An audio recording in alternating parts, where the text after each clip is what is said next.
Et bonjour YouTube, j'espère que vous allez bien. Vous allez me dire, oui Vince, un peu de retard sur la vidéo. Ah, il y avait Mission Impossible à aller voir quand même.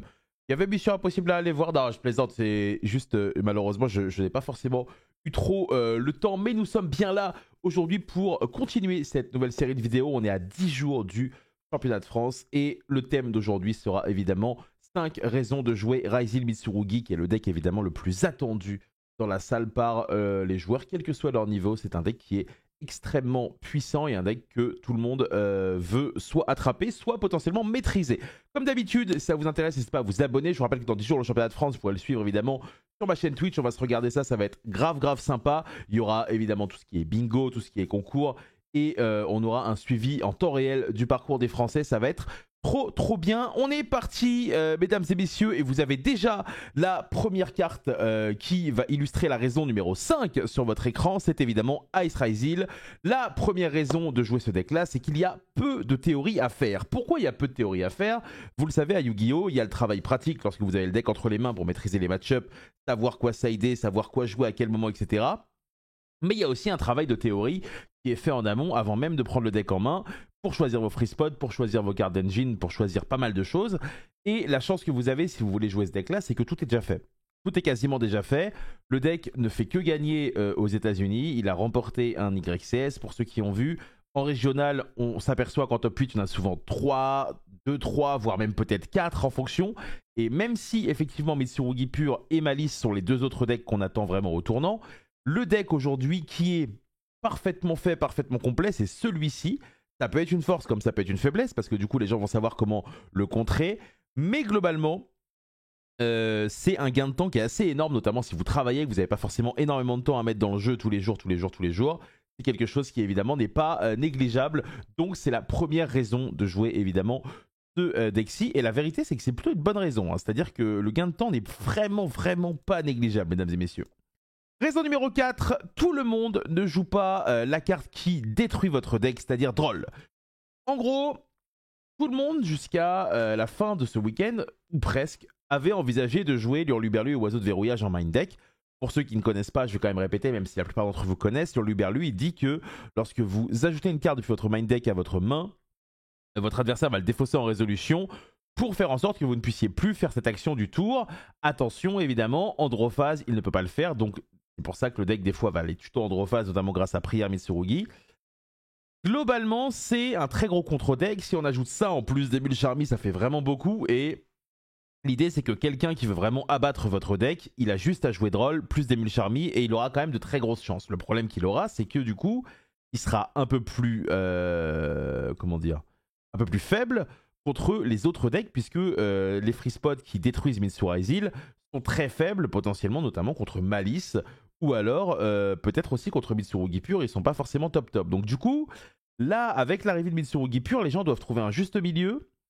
Et à partir de là, c'est pas forcément facile de trouver ce juste milieu. Et donc, ça peut être potentiellement quelque chose qui sera à l'avantage de Mitsurugi, parce que clairement, si jamais tout le monde n'a pas Droll Main Deck, même si le deck n'est pas forcément celui qui émerge le plus depuis quelques jours, là, ça reste une valeur sûre et il faut s'en méfier. Donc du coup, si vous êtes un joueur de Mitsurugi, le fait que tout le monde n'ait pas forcément Droll en main deck, ça peut être un avantage pour vous, notamment pendant la manche 1 qui est si précieuse dans un BO de Yu-Gi-Oh! Évidemment. Ensuite, raison numéro 3, vous avez l'occasion de jouer une carte piège que tous les autres ne peuvent pas jouer, une carte piège qui est totalement fumée, qui pourrait vous permettre de gagner contre n'importe qui, que vous soyez faible, fort, ou alors vous jouez contre un champion du monde. Si jamais vous activez la tempête de plumes de Damarpi Androphase, vous allez pouvoir gagner. Donc évidemment, c'est un piège que vous allez jouer en side. L'idée, c'est que c'est une tech qui a été popularisée par le joueur Charlie Fooch qui a remporté le dernier XCS. Évidemment, vous n'avez pas de Damarpi dans votre deck, vous n'avez pas de Bête-Ailée, quoique vous avez Fuvalos, mais normalement en Gophers, vous l'avez plus.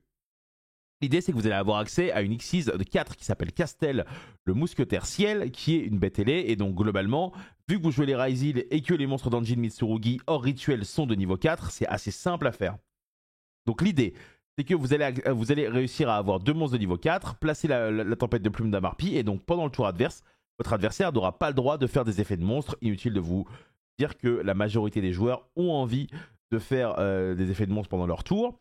Le moyen de contrer cette stratégie, c'est d'utiliser une carte qui s'appelle Encore X6, qui va vous permettre, Androphase, avant que l'adversaire joue, de faire une sorte de diffusion sur une Xyz adverse, ce qui fait que l'adversaire n'aura plus de bête ailée. C'est assez utile contre détonateur et ça. Il y a deux manières de jouer la tempête de plume harpie, c'est soit Androphase directement pas se prendre la tête, soit attendre que l'adversaire essaie d'utiliser un effet de monstre. Le problème, c'est que vous allez potentiellement être ouvert à des cartes comme Wuzu, qui peut sacrifier votre bête ailée, des Kaiju, des Lava Golem, entre autres. C'est potentiellement très dangereux. Donc attention, évidemment, avec cette carte, elle n'est pas, même si elle est absolue, elle n'est pas forcément si, bon, si c'est simple, mais si logique à jouer en tout cas. Ensuite, raison numéro 2, si vous jouez Raizil et Mitsu en associant ces deux engines, vous allez jouer deux des meilleures cartes du jeu actuellement, mesdames et messieurs. Et les deux meilleures cartes dont je vais vous parler maintenant, c'est évidemment Extra Raizil et Mitsurugi Prayers, qui sont deux cartes absolument extraordinaires actuellement dans la méta. Le Ext, si vous jouez depuis un petit moment cette année, je n'ai pas forcément besoin de vous le présenter, mais je vais le faire quand même. Vous pouvez envoyer une carte de l'extra deck pour tout simplement le spé, et derrière aller tuto un monstre Raizil feu. L'avantage de la carte, c'est évidemment que vous allez pouvoir profiter de cartes d'extra deck qui auront un effet au cimetière, comme le jumeau de l'éclipse ou alors l'agrégateur pour annuler un effet de monstre face-up sur le terrain adverse. C'est totalement gratuit et c'est complètement fumé. Évidemment, Ext est tutorisable. Il était jadis tutorisable par 3 Bonfire.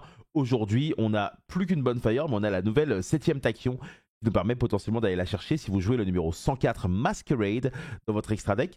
Et Mitsurugi Prayer, c'est évidemment extrêmement forte également. Le fait qu'elle ait deux effets, c'est complètement fumé.